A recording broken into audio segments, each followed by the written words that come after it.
Yes, class 11 मैंने आपको जो कराया हुआ था लास्ट में, उसी के आगे की स्टोरी को कंटिन्यू रीड करके बता रहा हूँ। अभी हम पढ़ते जा रहे हैं यूनिट या ये लेसन काफ़ी लंबा है, को पढ़ लीजिए। लास्ट में मैं समरी कराऊंगा और फिर क्वेश्चन आंसर करेंगे। When I went into the comfort, the children John asked, "Daddy, we are going to die."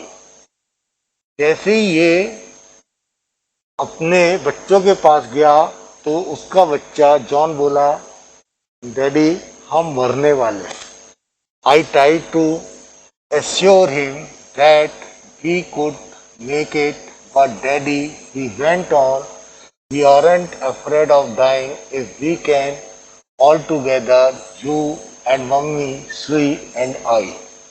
अब उसने अपने बच्चे को समझाना शुरू किया, हमें डरने की जरूरत नहीं है, अगर हम एक साथ रहते हैं तो हम मरेंगे नहीं।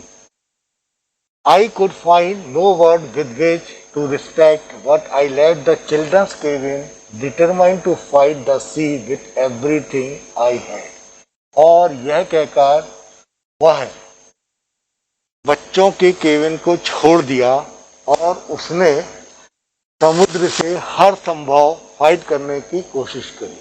To protect the weakened starboard side, I decided to have heave to with the undamaged port hull facing the oncoming waves, using improvised sea anchor of heavy nylon rope and 222-liter plastic barrel of platform.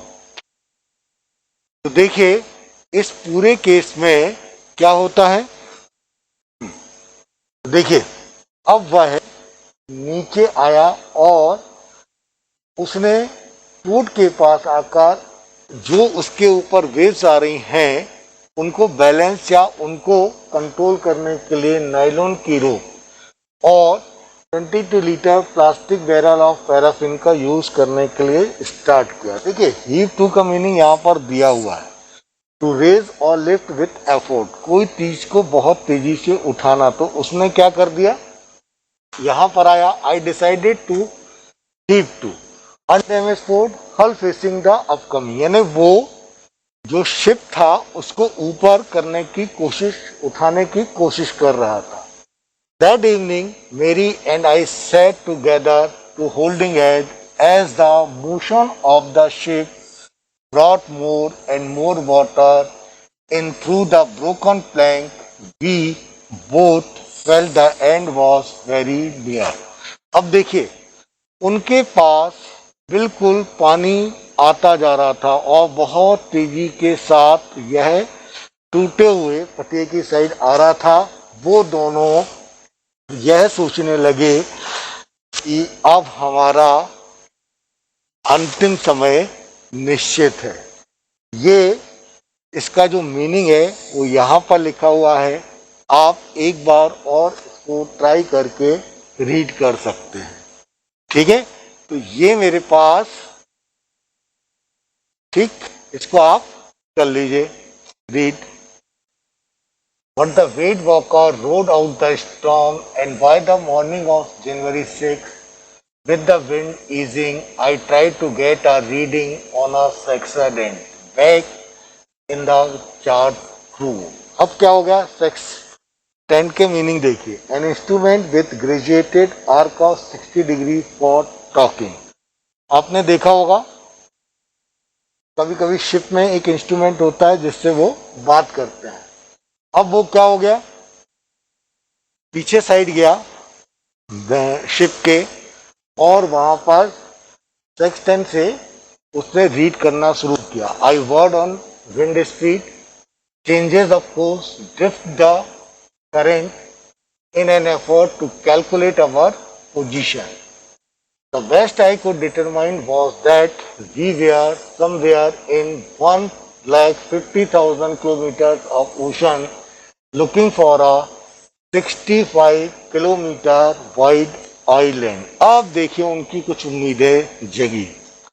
ठीक है, अब उनको जो पीछे गया था उससे उसने कैलकुलेट करना पोजीशन को शुरू किया, तो उसको पता लग गया कि 65 किलोमीटर पर एक वाइड यानी बहुत बड़ा द्वीप है। While I was thinking, shoe moving painfully joined me. जैसे ही मैं सोच रहा था और बहुत स्ट्रेसफुल कंडीशन में मैं आगे बढ़ रहा था, उसकी वाइफ ने आकर उसके साथ ज्वाइन कर लिया। The left side of her head was now very swollen and her back and eye narrowed to slit. अब उसने देखा कि उसकी वाइफ का जो लेफ्ट साइड का सिर था वो बहुत फूला हुआ है और उसकी जो आंख थी वो छोटी सी हो गई थी। She gave me a card she had made. उसने तो उसको कार्ड दिया जो उसने बनाया था।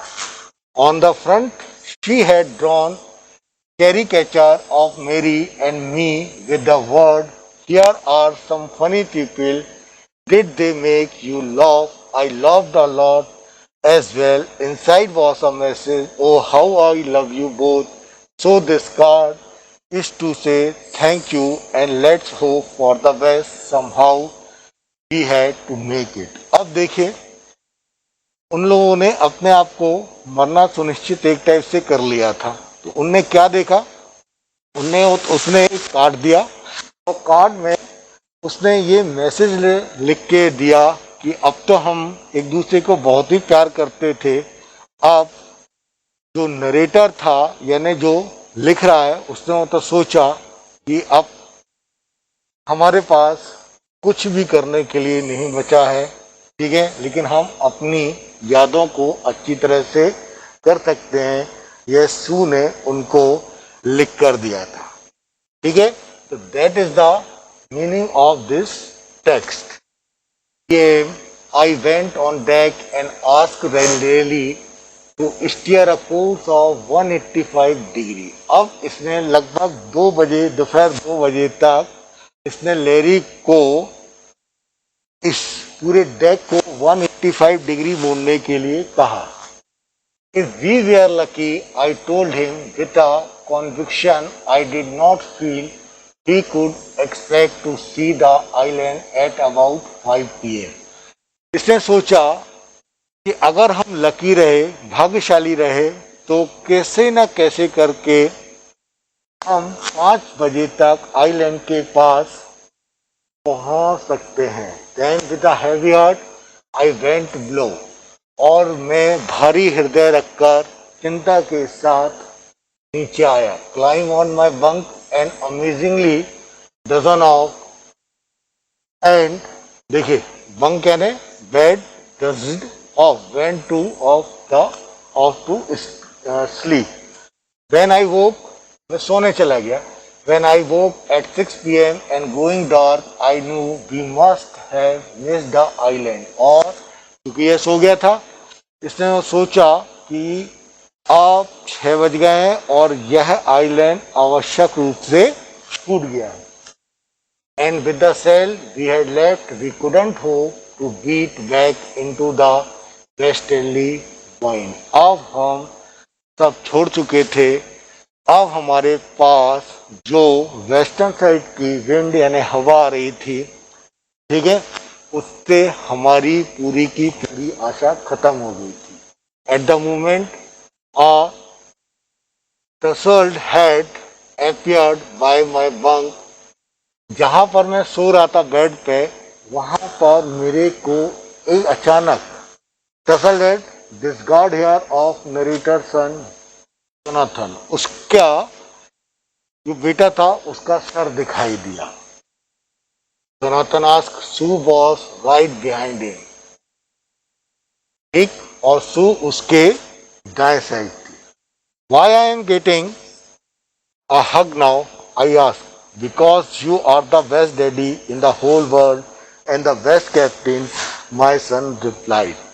तो उसने पूछा मैं तुम्हें हक क्यों दूं, उसको गले से क्यों लगाई? तो उसने कहा क्योंकि आप दुनिया के सबसे अच्छे डैडी और कैप्टन हो। Not today, John, I am afraid. Why are you must be? Say so in a matter of fact voice you found the island. फिर तूने कहा क्यों नहीं, आपने यह आइलैंड को ढूंढ लिया है. What? I shouted. वो shouted यानी चिल्लाना, मैं चिल्लाया. क्यों? It's out there is front of us. They chorused as big as battleship. और वो सामने से चिल्लाए कि वह सामने हो, और कोरस एक साथ चिल्लाए कि वह सामने है. कोरस यानी जैसे गाना वगैरह है ना, कोरस में गाते हैं एक साथ होके, वही मीनिंग है. I rested on a deck and gazed with the relief at the stark outline of line anstem. I was only a black piece and volcanic rock with the little vegetation, the most beautiful island in the world. अब वे क्या हुए, एक अच्छे island को देख के वहां पर खुश हो गए जहां वेल्केनो भी था, यानी ज्वालामुखी, और थोड़ा थोड़ा वेजिटेशन यानी खाने पीने की सामग्री वहां पर उगी हुई थी.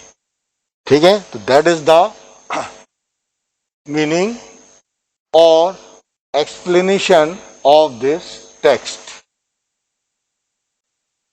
तो बच्चों, इतना आप आज फिर से रीड करेंगे, पुराने को समझने की कोशिश करेंगे, और यहाँ पर वर्ड मीनिंग दिया हुआ है ऐसा हर टेक्स्ट के बाद उनको पढ़ेंगे.